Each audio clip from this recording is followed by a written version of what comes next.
Today on Cabalcast, we are in Command & Conquer 3 Tiberium Wars, doing a video commentary. So this game is just, it's very recent, it came out about 4 days ago, and it features Shocktapus, which is shock treatment, playing as GDI, and Kriptozoy, also known as Zero, playing as random. On Barstrow, Badlands, so this is a tip spike in the center of the map. We see that shock treatment is right here, playing as the pink GDI, and over here we see that Kriptozoy's playing as the red Scrin. So because this is Tiberium Wars, there's no sub-factions in this game. So we see that's an instant foundry here from Kriptozoy. Okay, wants to go for a double extractor build. Meanwhile, Shock Treatment's going to go for barracks. He's got 3 rifleman squads on the map. He's going to go for another engineer, or for an engineer, and capture this Tiberium spike right here. And I give him 25 credits a second because instead of, not sure why he's deciding to go for rifleman squads. Well, maybe he's afraid, maybe he knows that Kriptozoy is Scrin because he told him or something, or I don't know what happened. But yeah, you build a foxhole right there, so that's a good idea. And garrison the bunkers, garrison this garrison structure right here, and that one up there, so give structure him an amazing vision around this map. And he captures the tip spike first, 25 credits a second. Now that's going to increase his production. Meanwhile, Buzzer Hive right here guarding the foundry. We got 3 extractors on this field, and that's going to give Kriptozoy a huge amount of advantage for credits during the game. And he's going to move his drone platform to beside this bunker right here. That's going to be good cover. He's going to be placing buildings underneath this bridge right here, and that's something a lot of people usually do. They build a lot of buildings underneath this bridge right here, just for good defense, I suppose. And another extractor, so obviously he went for 3 extractors, and he just didn't decide to not go for units just at the moment. But this is going to give Shock Treatment some time to do what he needs to do. He's got a Pitbull Scout going to be coming around. You got an APC with engineers. He's going to build a couple of rockets too, so maybe go for some APC rockets, and that'll be a good early game forces for Shock Treatment. And he finally placed down his Warp Factory, or Warp Sphere, going for a Seeker Tank. And another extractor from Kriptozoy, so he's really coming in with the credits now. He shut down that extractor just for precautionary measures, a 3 and 2 in this field, and that's going to give him some credits, and 2 and 2 in this field. Extractor, meanwhile, has a 3 and 2 in this field and is expanding with his MCV, placing right up there, and that'll be a good defensive position, I would suppose. Tier 2 structure and nerve center down, so we'll see some Devour tanks very soon. Secret tanks going around the map, scouting around to see what they can find, and they find that Shock Treatment has an APC with rockets, but he doesn't know there's rockets in it until they fire out of that APC.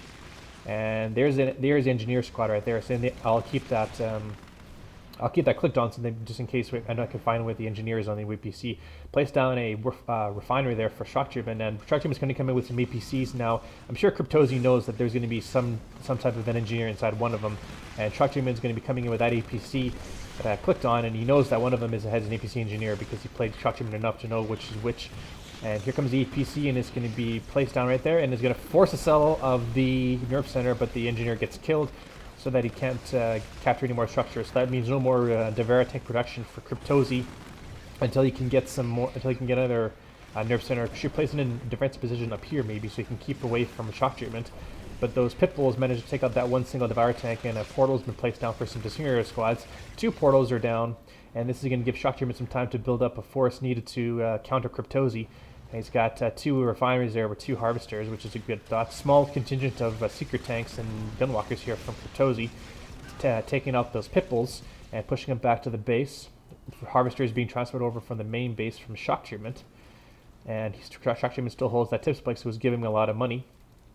3 harvesters on this field right here from Kriptozoy. His nerve center is back out, and he has an assimilator too, so he probably wants to go capture that Tiberium spike to use it for himself. And War Factory and barracks has been placed down, so Predator tanks and rocket squads are going to be on the cards here for Shock Treatment. That's going to be a good bread and butter for us. Shock Treatment's Predator tanks and missile squads are good mid-game force here for Shock Treatment, for GDI in the early game. And he's going to go attack some harvesters, and this place is completely undefended. There's no units here to speak of other than this single buzzer hive structure. So I wonder what Kriptozoy is going to do. He's going to lose his harvester, no question about that, with all these forces that Shock Treatment has, and maybe Kriptozoy should think about saving his harvesters. I don't think he's too worried about it. And what's that over here? It's just a harvester that's underneath the bridge because I can't see it. Lots of Devour tanks coming up from Kriptozoy. Now this could be this could be trouble here for shock treatment, because since those Devour tanks are going to be charged up, those Predator tanks are going to be useless, and even with the rocket squads, Kriptozoy has access to the Buzzer Swarm support power, and that can take out those rocket squads with ease. But he does have a couple of APCs as well, so that could definitely hold off those forces. No question about that. All the harvesters are destroyed there by Kriptozoy. Sold off a bunch of his forces, structures, including his foundry. I guess he doesn't need it anymore. More extractors have been placed down on the side of the field, and a tech center. So we see some tripods here, and gravity stabilizers have been placed down. So we'll be seeing some devastator warships, and a good force attack here from shock treatment has lots of forces, including rocket squads, APCs, and Predator tanks. Took out 2 of the extractors from Kriptozoy. Now that's going to be causing big problems here, but at the same time, Kriptozoy has access to tier 3 units, and now the devastator warship is placed down here. Shock treatment needs Pitbulls, APCs, and or Firehawks to counter these devastator warships, but he plays it in a way that shock treatment can't get it, and that refinery is going to be definitely destroyed. An AA battery's been placed down, and actually those rocket squads can outrange that devastator warship. He needs to fire one more shot, and then needs to get out of there before that devastator warship gets destroyed, but it's too late. And surprisingly, that he destroyed the bridge, so that shock treatment can't capture that tip spike back for his own pleasure. Now shock treatment has a good army here, tier 1 army full of Predator tanks, APCs, and rocket squads. But the tier 3 force here from look at these orcas now. Orcas are a good counter to what Kriptozoy has, because he doesn't have a whole lot of anti-air. Actually has no anti-air to speak of, and this force here is going to be diminished. All these upgraded Devour tanks are just going to be destroyed, and that's and either tripods is going to go back to their base for repairs. But nope, those orcas took out the forces, no problem. Now that Kriptozoy is back to square one. Now he's destroyed the husk, so he can't get it. Storm Column has been placed in. Did it take any damage from those? Where's the button? There it is. So yeah, it didn't take any damage to those orcas, and this is forcing shock treatment to go on the offensive a little bit. So he destroyed another harvester from Kriptozoy. So Kriptozoy is just forced to build up some more Devour tanks and a couple of gunwalkers to counter these forces here.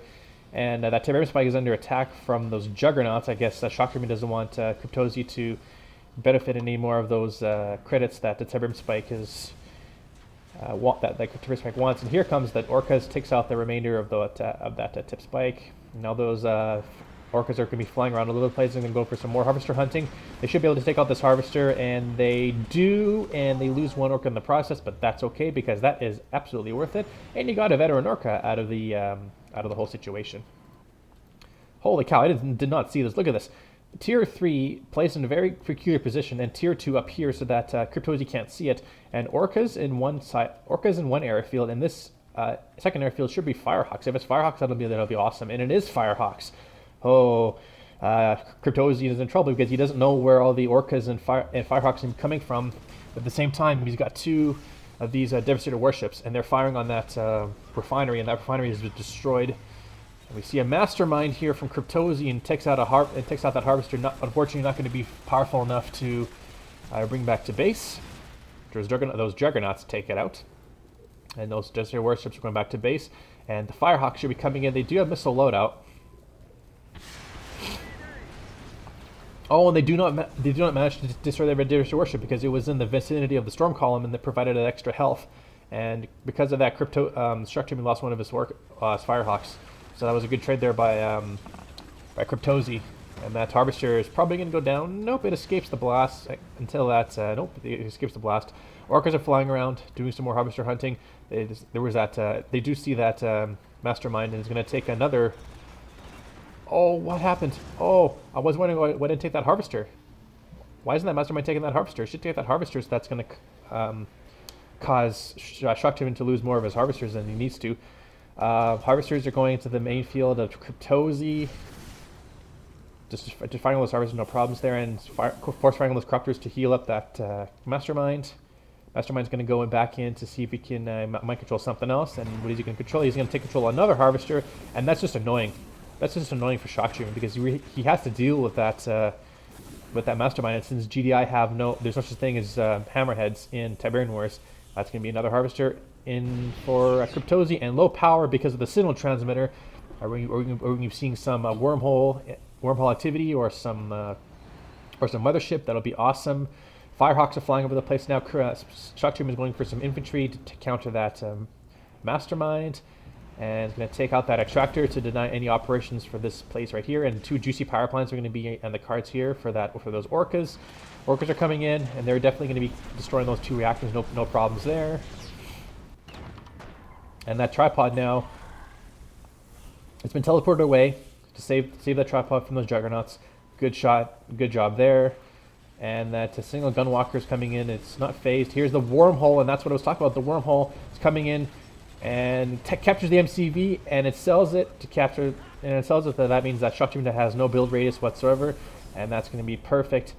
Perfect stance for Kriptozoy. Now he's ahead in terms of build radius, and now that shock treatment, he only has 1 more factory left, and he's got to make sure that Kriptozoy doesn't destroy that. Otherwise, he won't have any more production capability. That wormhole is still operational, but there it goes now.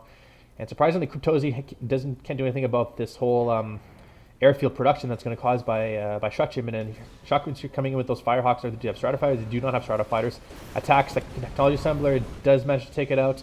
Plasma missile battery's been placed down. Shock treatment lost. Wow, he lost 3 of those Firehawks, so maybe that might have been worth it or not. Stasis chamber coming in, or stasis shield, I should say, and a lightning spike in the back here by Kriptozoy. Hold those forces down. They go back to work now. That Kriptozoy is probably in control now because he has a tier 4 support powers, and he's got a lot of stuff at his disposal. Those orcas did not manage to take out that reactor, but Kriptozoy needs a lot more AE batteries or plasma missile batteries to defend against shock treatment's air production orcas and firehawks, and those juggernauts now from shock treatment are going to be firing on those tripods. And they're going to be retreating back to base. The mastermind's coming back in, and they should be mind controlling one of the juggernauts. Nope, they can take control of the APC instead, which is a good pickup. I mean, I guess it's destroying all those infantry. Actually, it's destroying a good number of those infantry, so that was a good shot there by Kriptozoy. And that mastermind is still alive. It's being repaired by the corruptors. And planetary assault carriers coming out now, and those will do wonders against those orcas. Destroying 2 of those orcas. The sniper teams are out by shock treatment. Just taking out. Oh, they took out the mastermind. That was a good shot there. And then the Barstrow squad here from Kriptozoy and those Firehawks just trying to destroy that plasma battery, planetary assault carriers, but does not do it in the process because he has the ion storm ability. Those juggernauts now are just trying to fire on that base there. Destroys the devour tank, but need to get out of there because the planetary assault carriers coming in, and other tripods are back in as well. And that one single ship manages to evade that AA battery. He has more Firehawks. He still has 3 orcas. He's building more. Bloodhounds are coming in from shock treatment. He still doesn't have. Oh no, he lost his MC. He lost his war factory. So that means he has no production. All he has left of production is just this airfield. So that's not good. And he's deciding to this undefended drone platform now is in danger of being destroyed. And shock treatment knows it. He's bringing all those forces in to take out that drone platform. But the problem is that he has a gravity stabilizer, so he can build it, and he needs to. And he's not going to bother lifting it off because there's no point in saving it. Unless he wants to lift it off, but he guess it's too late. Kriptozoy is trying to save it. He's got his 9-layer tripods back there. I'm not sure why his Firehawks aren't attacking it. Maybe they have the missile loadout instead of bombs. So that's probably why. Because he's probably afraid of those planetary assault carriers. That package should be in that ion storm so he can get repairs. Either that or beside the gravity stabilizer so he can get repairs. And those orcas are coming back out again. And these orcas are definitely going to destroy those 2 another tripods if Kriptozoy doesn't do anything about it. Yep, they're going to take out those another tripods. And that means Kriptozoy lost his. Nope, that tripod manages to stay afloat. So that MCV should be repaired with an engineer, I should say. But those juggernauts now are taking out that husk, and they should be targeting the drone platform now. And they do indeed. Here comes the Firehawk. They do have bombs this time. Takes out the drone platform. No problems there. But more planetary assault carriers are being built now by Kriptozoy, and shock treatment's coming in. This should destroy the portal. This portal has been. All it really did was just built that mastermind. And look at that, we have a heroic Barstrow squad here. That was definitely from destroying all those sniper teams. But yeah, it looks like both players have no MCVs, but Kriptozoy can rebuild one from his Garcia Lazar, but I don't think he's going to. I think all two of these players are low on economy, and they're just trying to save up as much as possible. It's just deciding to spend it on units instead of structures, and that's a good way. Good way to think about it, because if you spend more money on units than you do on like getting MCV out, you save yourself $2,500, which you can use that to put that towards more pit bulls or orcas or anything like that. And those orcas are coming in, and they do manage to take out those two gunwalkers without losing a single orca. So that was a good pickup there. That another tripod almost went down. It's getting repairs from the Rup Sphere. Now their tripods are being repaired by the Storm Column. Those couple of gunwalkers are coming in. They don't have the face field, and they're just going to get massacred there by those APCs. Yeah, so the entire place. Oh no, wasting bombs on the harvester. That's not good. That's not good shot treatment. He's gonna waste him, and he could have taken out the war factory, but he managed to. But he shot at the harvester instead, and that wasted the bombs. But here comes is it an Orca Strike? Is it an Orca Strike? It's an Orca Strike. So that Orca Strike, it probably may be able to destroy the warp sphere. We'll see about it. Oh, hey, it does. Nice. So that means the gravity stabilizer is the only production structure left for Kriptozoy. And those planetary assault carriers now are just destroying the Juggernaut. If Structure loses that Juggernaut, that means he can't replace it. He can't capture it back because he has no MCV. But he manages to save it, and he also can't repair it either. So he needs to get that Juggernaut to Heroic so that he can repair it by itself. An elite Orca for shock treatment. More Bloodhounds are being put down. That's the only thing that shock treatment can do to build vehicles is to get the Bloodhounds, and Bloodhounds is a good way to think about it too. Another planetary assault carrier has been placed out by Kriptozoy, and he's building something else here. It's either an MCV or another planetary assault carrier. I'm pretty sure that's another pack. What's this? Sharpshooter team is being called in by shock treatment, and that's good. Orcas are back on the deck again. He should get the sensor pods, because if he has the sensor pods, then you can just keep an eye on Kriptozoy from every different angle. But it looks like he's not going to. He's going for more harvesters, and that's good. Oh, and he just takes out that harvester, and he gets another veteran Orca. So a veteran Orca and an elite Orca. Sniper teams, sharpshooter teams are coming in, and shock treatment is stealing Tiberium from Kriptozoy's old base, and that's really, really good. So you can get more money, and to keep Kriptozoy in his base. The Firehawks are flying around now and selling whatever that was. It was a nerf center. Maybe shock treatment can get the. Nope, it has missile loadout, so it's going to take. No, it doesn't take out the planetary assault carrier. It loses the Firehawk in the process. 2 Firehawks in the process. So I guess when you keep your. Oh, he does manage to take it down, huh? How did he lose that? Oh, guess the Firehawks didn't finish off their loadout and managed to take out. So I guess 4 Firehawks can take out a single planetary assault carrier, and that's good. The the Orcas are back out now from shock treatment. I should probably turn off those health bars because they're annoying. And the Orcas coming in, and they do take out that stray harvester, and that's good. More harvesters are being destroyed, and oh no, those Orcas need to get out of there. Get out of there, Orcas! Oh, 1 Orca loses down, but I'm pretty sure the elite one and the veteran one, they do still stand, so that's still good. Planetary assault carriers are moving to the base now, and those Firehawks, they should be off the deck, and they destroy them because there's 3 planetary assault carriers, and and all the anti-air from shock treatment is going to be coming in to take out that airfield production. Here comes the Firehawks, and they do take out the 1 planetary assault carrier, and these APCs with the 2 pit bulls should take care of the rest. We see that doing good damage. The planetary assault carriers are doing good damage, and those Orcas are back on the deck now. There's a little bit left. Oh, and there goes another planetary assault carrier, and this is the last one. Those Firehawks need to get off the deck and finish off that last planetary assault carrier, and they are going to do so, indeed. So 3 Firehawks destroyed, and shock treatment is doing wonders with just a few random units there, and more harvesters are being placed on. And Kriptozoy has been defeated. Oh, so that was actually an interesting game. Not a whole lot of buildings have been placed, but wow, that was a good game. I'm impressed. 19 minutes, 12 seconds for a Tiberium Wars game. That's quite long, because I'm usually used to seeing games that are lasting like 7 minutes, 5 minutes, maybe 10 minutes, but not almost a 20-minute game. So units scrapped. It was all shock treatment after that shocktapus. And structures, it was a flat line there because they couldn't build any more structures after the 10-minute mark. Both players lost their MCVs. Resources, it was all shock treatment. And stats, it was 1.5 to shocktapus and 0.76 to Kriptozoy. So 121,260 to shocktapus and 104,839 to Kriptozoy. So shocktapus got $16,000 more than a Kriptozoy. Okay, so there's your game in Tiberium Morris. My name's Cabal, and I'll see you guys next time.